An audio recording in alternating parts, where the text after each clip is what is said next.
For the upton time, thousands of Nigerian undergraduates are at home because of the ongoing month-long warning strike by the Academic Staff Union of Nigerian Universities, the umbrella body of university teachers in the country. For more than 10 years, Nigeria's tertiary academic calendar, and by extension, entire education system, had become so disjointed and irregular to the extent that policymakers and administrators are increasingly relying less and less on data and research work from the nation's ivory towers, while graduates of same are being considered far less employable in comparison to products of counterpart institutions from elsewhere on the continent. Beyond pumping funds into the system, what else can be done to reverse this situation in terms of planning, curricula, and placement of academic personnel? Joining us now to help explore possibilities in this matter is Professor Hope Gaga, a professor of English language at the University of Lagos, who is also a former Delta State Commissioner for Higher Education, as well as Comrade Joseph Eva, a social crusader and good governance advocate. You're welcome to the program, gentlemen. Good morning. Good morning. Thank you. Good morning, Prof. Prof is joining us virtually, and Comrade is here in the studio. But let me start with you, Prof, just quickly so that we establish the thing. The ASU issue has become like part of us. And people are wondering, for how long can the system endure this type of anomaly?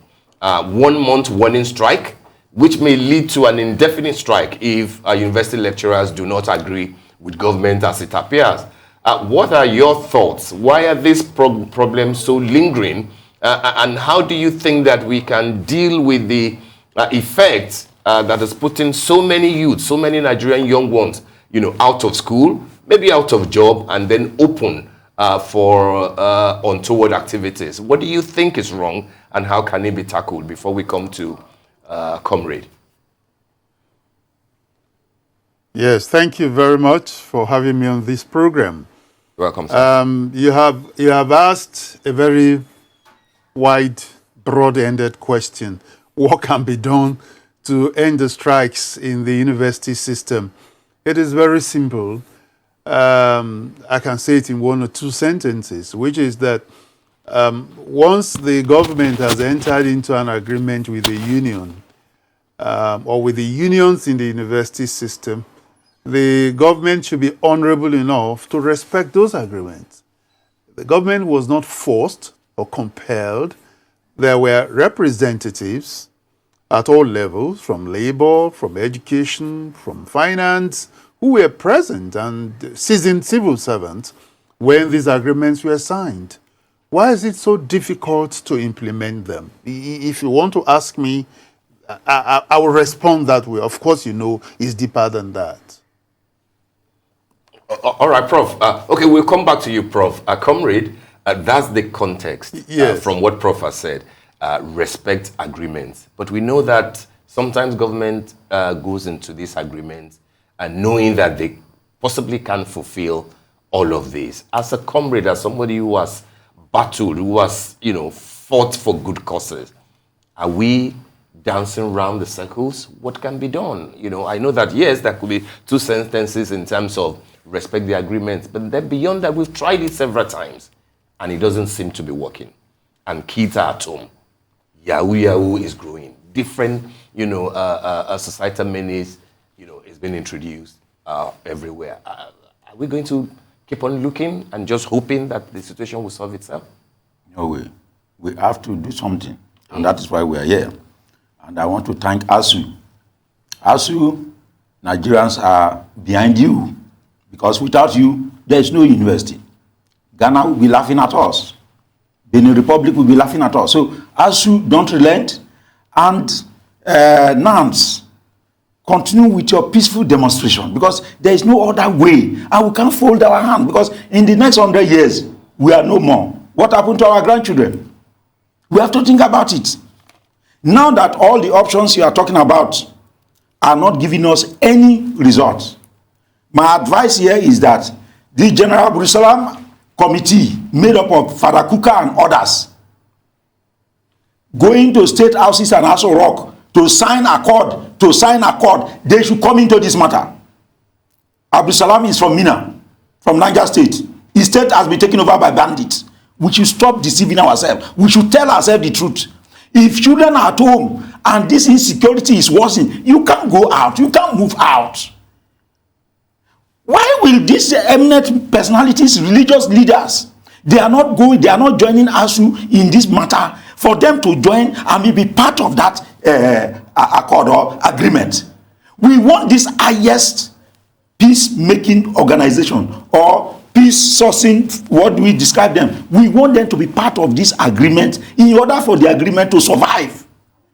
General Abdul Salam Abubakar, Father Kuka, and all those religious people, they have no moral right to go to state houses and House of Rock to be signing accord when we are seeing this threat to our existence. Our educational system is dead. What are they signing? Where are they going? They should not go to Ekiti State. They should not go to Osun State and be signing agreement. We don't want to see them. If they are not part of this ASU problem, they should be able to solve this problem.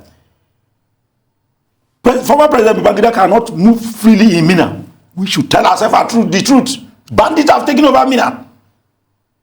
And now you want our children to be idle. The idle brain is the devil workshop. Do we need a prophet or a soothsayer to tell us that the idle brain is the devil workshop and our children will be sitting at home? I don't understand. It's so painful. It's so annoying.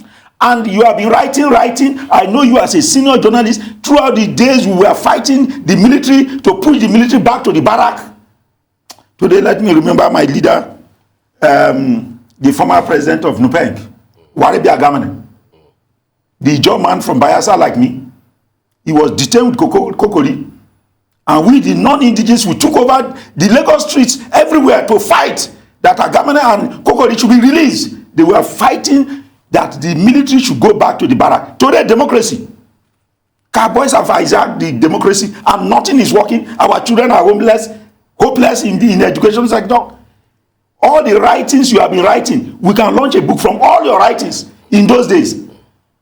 Today, almost 20 or 21 years, 22 years democracy, the situation is getting worse and our senators and others are, in fact, I don't know. We can't just be sharing blood in the name of fighting for democracy, and today democracy is here. Our people, nobody is interested in what is happening. Our children are just begging. Can you imagine? Comrade, we'll come back to you exactly. Yeah, so I think we should go to Prof. Yes. Let's go to Prof. Igaga. So, of course, we've heard very, passionately what Prof. Eva's got to say about this. And, of course, the big question still remains, what needs to be done? We've literally circled around this, more like the realities of what happens all the time. We talked about ASU so many times when we've come on here. And it's so repetitive that it seems as though something is not adding up. What steps need to be taken? Who needs to be held accountable? We had a situation a couple of days ago with the Minister of Education who walked out of a meeting with, the association was there to voice their agitations about the particular situation. So what steps need to be taken? Because it appears that there are no punitive measures attached to the situation for some people at least. So what exactly are the steps that we need to take to begin to see results in this particular situation? And that's for you, Prof. Igaga. That's for you, Prof. Yeah, thank you. Yes, I didn't get the end bit of her question. The end bit, yes. So the end is, what steps do we need to take more deliberately and aggressively to make sure that we actually begin to see results in the situation? All right.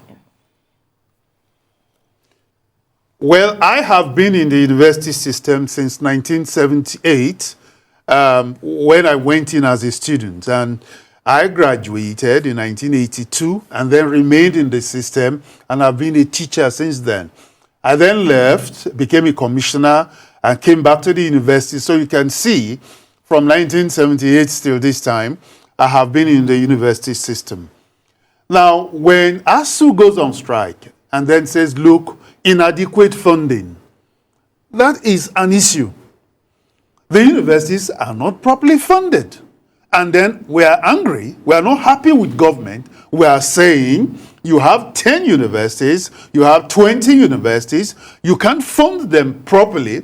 You can't provide laboratories. There are not enough classrooms, no research grants.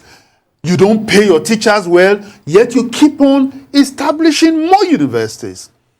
Now, what the government ought to do is to find out how much would it really cost to fund the universities, working with the system. If the government cannot fund the universities, they shouldn't open more.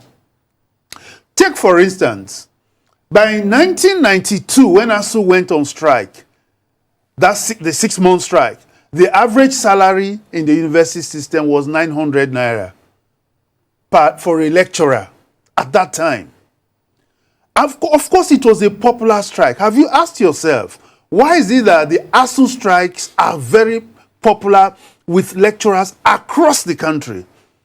We have never broken ranks. That is because ASU addresses the fundamental issues. One, not enough funding for the universities. Some of you listening to us went through the university system where you have 250 students sitting in a classroom and the teacher has no PA system. Or when you are going into a laboratory, you don't have enough equipment. You are studying English, you don't have a language lab. You are studying computer, there are no computers for you. All of these are a disgrace to a nation that prides itself as the #1 African country. So enough funding. Pay your staff well. Just visit the universities and look at the living conditions of some of our students, especially in the government-owned universities. My contemporaries who are watching, we did not live in such squalid conditions. All right? So the government has to sit down and have a very comprehensive review of the system. And that is what ASU has been doing. Look, ASU made a suggestion some 20, 30 years ago. To fund the universities properly, let's have a 2% tax from all industries in Nigeria. And that's how we had the ETF, now we had TED Fund. That was a very practical thing to do. Now, there is a whole bureaucracy established around TED Fund, so that it is now another contract awarding body. You see, so there is a lot to be done, both for teachers, for students, for infrastructure. The morale in the place is low. Look, my colleagues, teachers in the university system in Nigeria, are the best anywhere you can find them. This you can attest when you find where they publish their research findings. They attend international conferences. They attend sabbaticals outside here. Their papers are peer-reviewed in the sciences, in the humanities. You find our colleagues all over the world. So when you talk about poor output on the part of students, it's not because the teachers don't teach them well. These strikes have a way of paralyzing academics, and students can't concentrate fully for a year.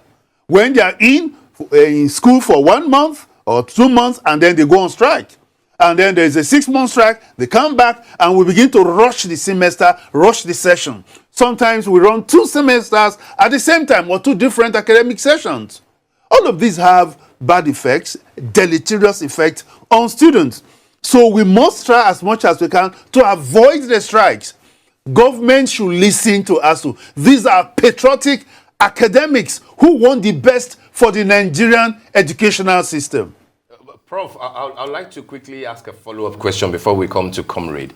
We know all these things, and you have an advantage. You served in government dealing with issues of higher education. But then in government, you also know that there are limitations. Government can't operate outside of budgeting, outside of revenue that you are expecting. Even outside of, borrowings, there's a limit to how much you can borrow. And you know that this is not the challenge or the challenges that the government is dealing with. It's not limited to educational sector. The same issue with ASU is what the government is also dealing with resident doctors. There's not enough money to take care of those important sectors. So I'm saying we may know the problems, but the solution that we seem to be expecting put in more money has not worked. Can there be an alternative such that maybe you have a higher institution system that requires you to pay adequately, or in a way that you fund your schooling and education through student loans system that other places have used effectively, and then you now begin to pay back when you return? Or if that won't work, maybe we deal strictly with more of higher institutions owned privately rather than public institutions that government does not seem to have enough money to deal with. So I'm asking, in few words, sir, are there no alternative solutions to this endemic problem that the educational sector is facing over the years? Let me give you a punchline. No education is free. Somebody pays for it, or somebody ought to pay for it. I spent some time in South Africa. In 2007, I was doing the research Ford Foundation sponsored. And I was in a low-budget guest house operated by a Christian association. Now, in the restroom, I met some Nigerians. I just knew they were Nigerians, about 5 of them, boys and girls. And I engaged them. At the time, I wasn't in government. Now, they told me that for their accommodation, they pay as much as 1 million naira a year. For tuition, they pay as much as 1 million naira. Then I asked them, if you were in Ife or Unilag and you were asked to pay 1 million naira, would you pay? They said no. Why? Oh, because Nigeria has the money. You mean Nigeria is richer than South Africa? Look, somebody has to pay for education. It is an anomaly to legislate that education should be free from primary to university level, even embedded in the constitution or the policy on education. If the government has said it should be free, then the government should fund it. Otherwise, the sensible thing to do is to make sure students pay. Look at the private universities or the private-owned universities, the faith-based universities. Look at the average fees that they pay. That is what you need to pay in order to sustain the universities. So somebody has to pay for it. If, for instance, you're saying a student coming into Unilag should not pay for tuition, what you are saying is that you will pay for the tuition.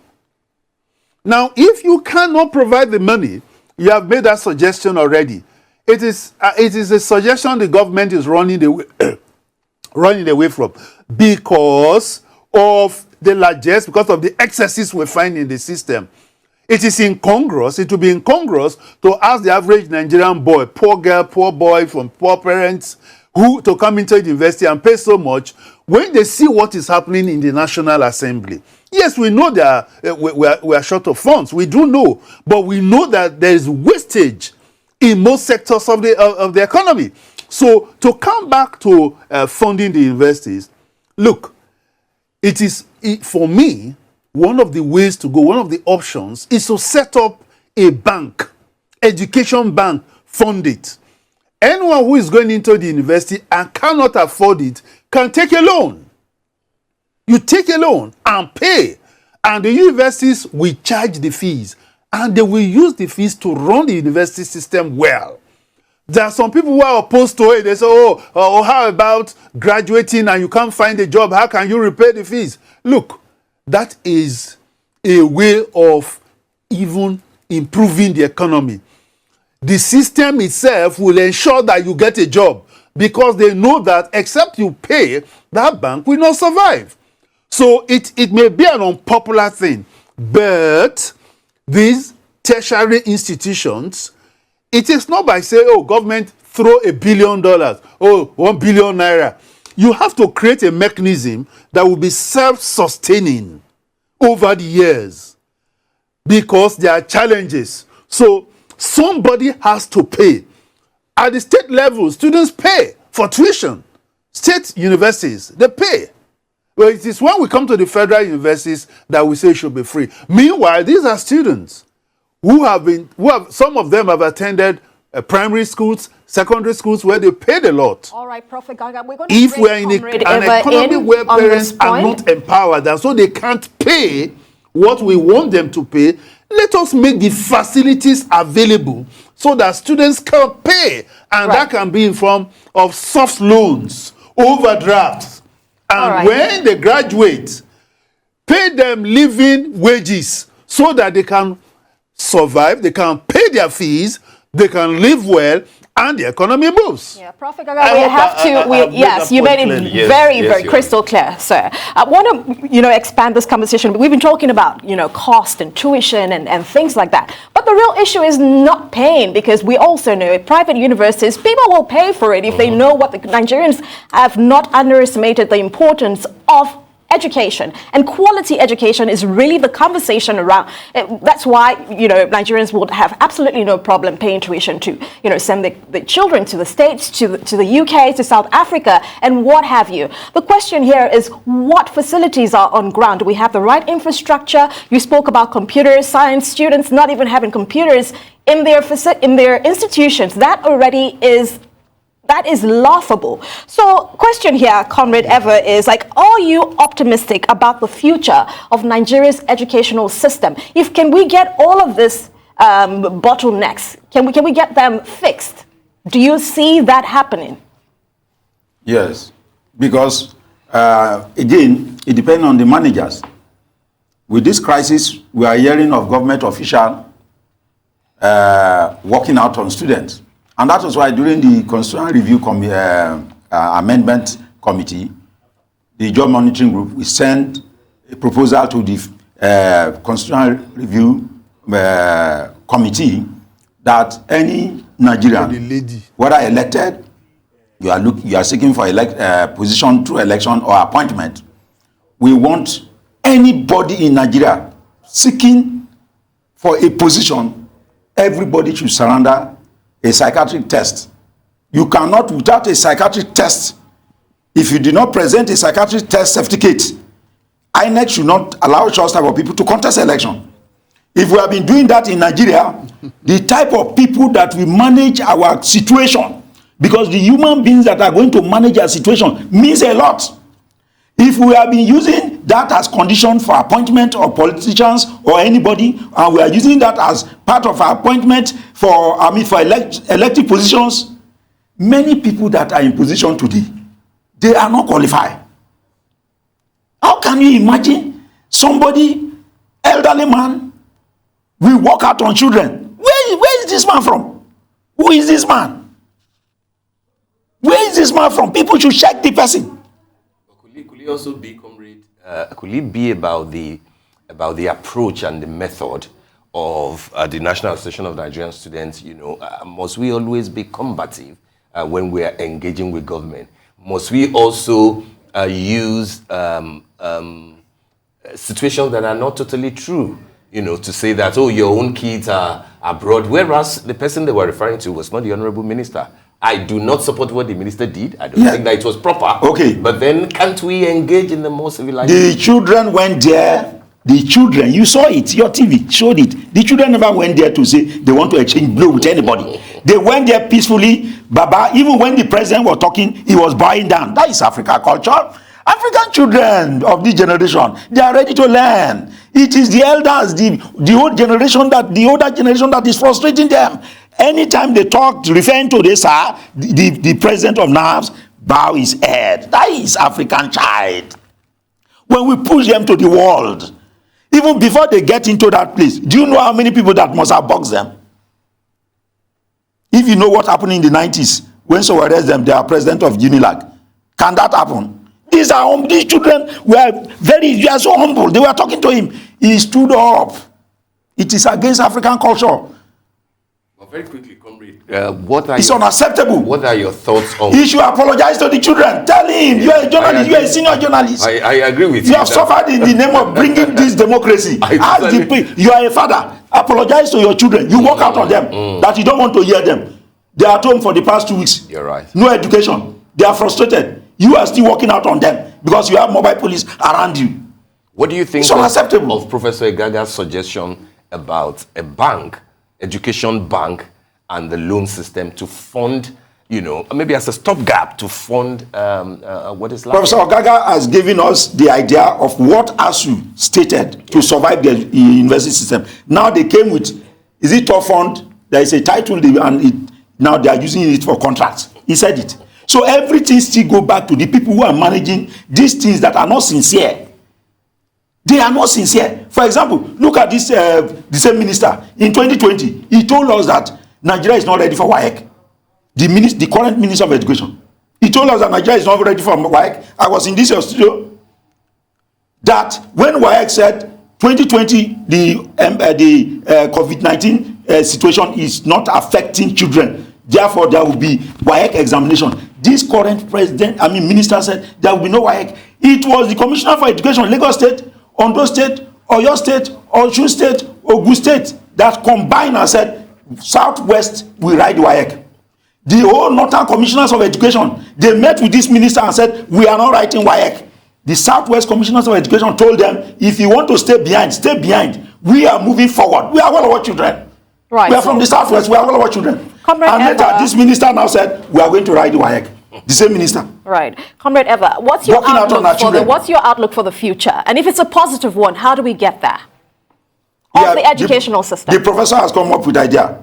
We did listing. Even the National Assembly. This current National Assembly, they should thank their God.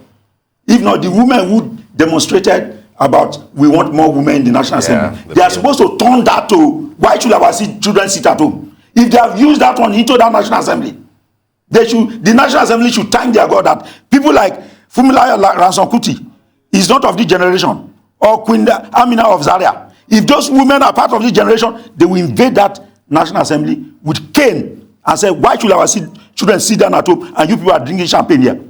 Solve this ASU problem before you discuss anything. Nigeria will now know that they cannot sit down in that National Assembly and drink champagne while our children are sitting at home. Everybody is idle in order to create more problem. Insecurity is worsening in the country.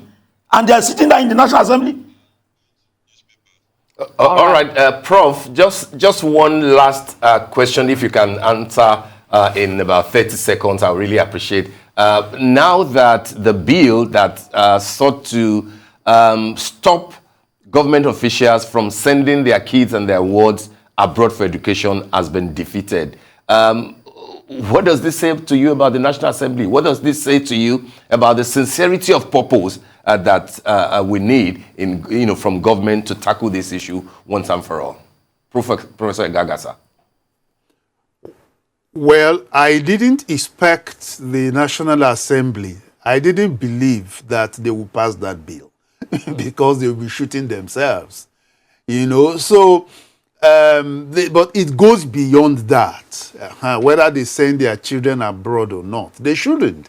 If all the kids are technical issue with Prof, but of course we now have to round off. Unfortunately, comrade, just bring the commissioner here. The minister. The minister. Please bring the minister here. Don't bring the if he's in yes, and ask him. Then bring the minister of education, Ghana. Let them face each other. Let the minister of Ghana, minister of education, Ghana, and the minister of education, Nigeria. Let them meet. Thank you so much. That this country. Thank you, Comrade we need deliverance. Eva and Professor Hope Egega for joining us today. It's been very enlightening, and thank you so much.